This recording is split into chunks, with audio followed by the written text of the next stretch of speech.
बोलिए परम सद्य सर्व श्री आशुतोष महाराज जी की जय। सच्चे दरबार की जय।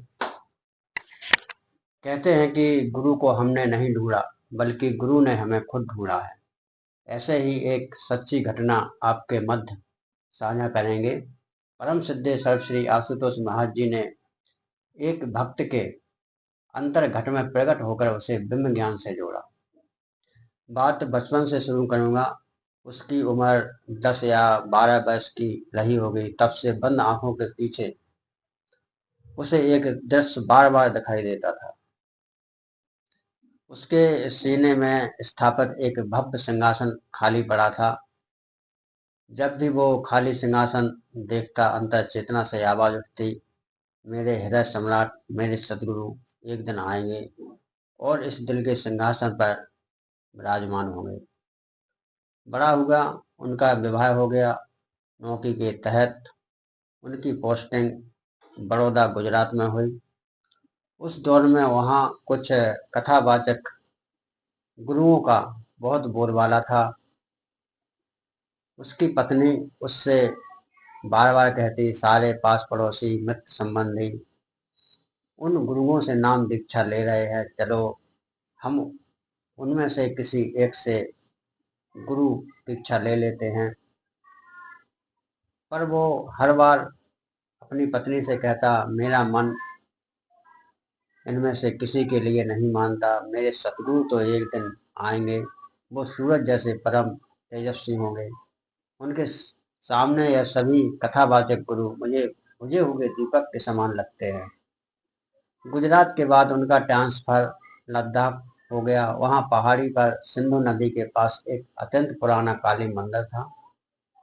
एक बार वह घूमते घूमते वहाँ चला गया। उसने देखा कि वहाँ पर 8 से 10 फुट ऊंची माँ काली की प्रतिमा विराजमान है और उनके चरणों में एक प्राचीन घड़ा रखा हुआ है।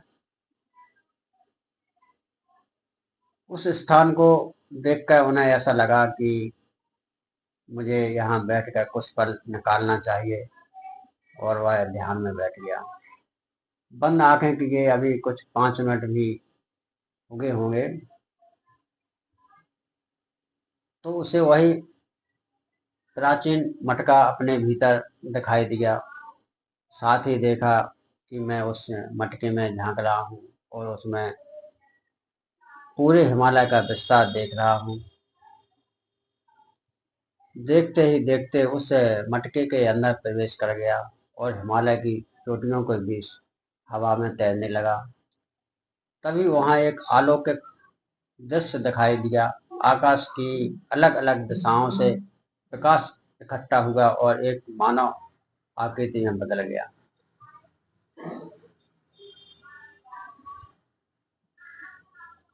यह उसका अंदर का अनुभव है गुरु साथ को।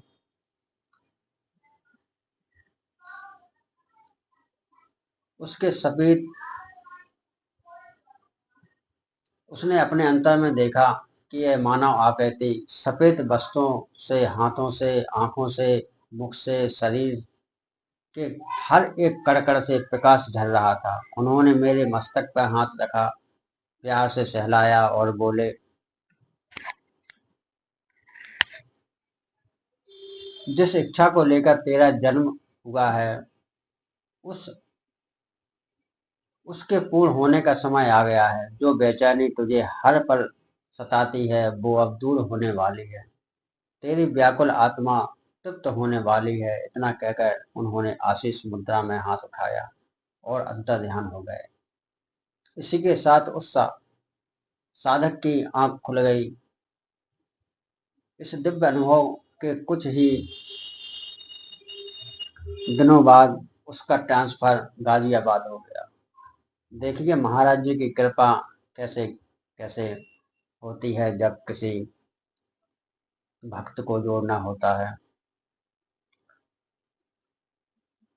तो उनका ट्रांसफर गाजियाबाद हो गया तो वहाँ हमारे गुरु भाई थे। तो उन्होंने उनको सत्संग सुनाया और गुरुदेव श्री आशुतोष महाराज जी से ब्रह्म ज्ञान की दीक्षा लेने के बारे में बताया तो उन्होंने स्पष्ट साफ मना कर दिया कि देखिए, मैं किसी ऐरे गहरे गुरु के पास नहीं जाता। जब सतगुरु मुझे बुलाएंगे तो मुझे तभी मैं जाऊंगा। वो भैया धैर्यपूर्वक बोले, ठीक है, आप थोड़ा सोच विचार लें। वैसे कल पीतमपुर आश्रम में सत्संग का कार्यक्रम है, अगर चलने की इच्छा हो तो बता देना। इसके बाद उस रात जब वह सोया तो एक अभूतपूर्व सपन देखा कि मेरे सामने बर्फ से ढका कैलाश पर्वत है, जिससे फूट कर गंगा झरने की तरह नीचे बह रही है। उसी पर्वत के तल में मैं खड़ा हूँ, पर गंगा जल नहीं पी पा रहा। उसने फिर सिर उठा के देखा कि कई फुट ऊंचे कैलाश के शिखर पर साक्षात महादेव विराजमान हैं। महादेव बोले, प्यास लगी है?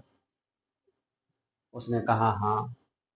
ऐसा कहते हुए महादेव ने अपना एक चरण गंगा के झरने में डाला और उसकी धार सीधे उसके मुंह में जा समाई। उसने जल पिया। महादेव हंसते हुए बोले, हो गई तृप्ति? उसने कहा, प्रभु, मेरी तृप्ति इसमें नहीं है, मैं तो आत्मा की तृप्ति चाहता हूँ। कुछ ऐसा हो जाए कि आप और मैं एक हो जाओ। महादेव बोले कि तो फिर आता क्यों नहीं मेरे पास? उसने कहा, प्रभु, रास्ता तो दिखाओ। महादेव बोले, आज बुलाया तो था तुझे, तू समझा ही नहीं। महादेव के ऐसा कहते ही उसे वही शाम वाला दृश्य दिखाई दिया जब वो भाई साहब मुझे पीतमपुर के आश्रम में चलने के लिए निमंत्रण दे रहे थे। इसी के साथ वह दिव्य सपन उसका टूट गया।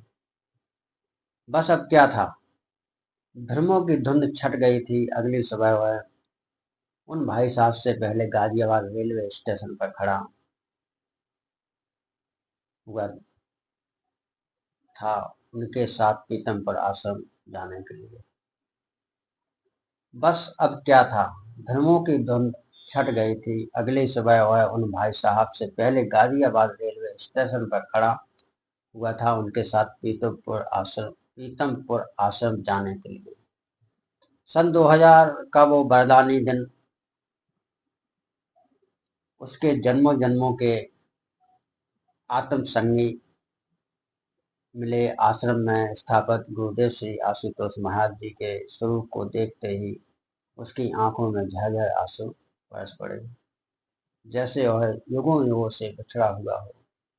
कोई अपना मिल गया तो खुली की आंखें खुली रह गई और खुशी का ठिकाना न रहा। महाराज जी के स्वरूप की ओर उसने देखा तो महाराज जी होंठ हिला रहे थे और मुस्कुरा रहे थे। सत्संग समाप्त होने के बाद भी हम आश्रम के हॉल सत्संग समाप्त होने के बाद भी वह आश्रम के हॉल में ही बैठा रहा। तभी ऊपर महाराज जी के कक्ष से एक स्वामी जी दौड़े हुए नीचे आए और उन्होंने उन्हें पुकारा कि आपका नाम फलाना फलाना है, आप चलिए और महाराज जी आपको बुला रहे हैं। तो प्रिय साधकों, जो यह समझते हैं कि हमने गुरु को ढूंढा है, हमने गुरु को नहीं ढूंढा बल्कि गुरु ने हमें ढूंढा है, यह बात आप अपने मन में बिठा लीजिए कि महाराज जी ही हैं जो हम सबका कल्याण चाहते हैं। और महाराज जी ने जब ढूंढा है तो अवश्य ही हम सभी का कल्याण होगा। अंत में जय महाराज जी की, सच्चे दरबार की जय, सतगुरु भगवान की जय।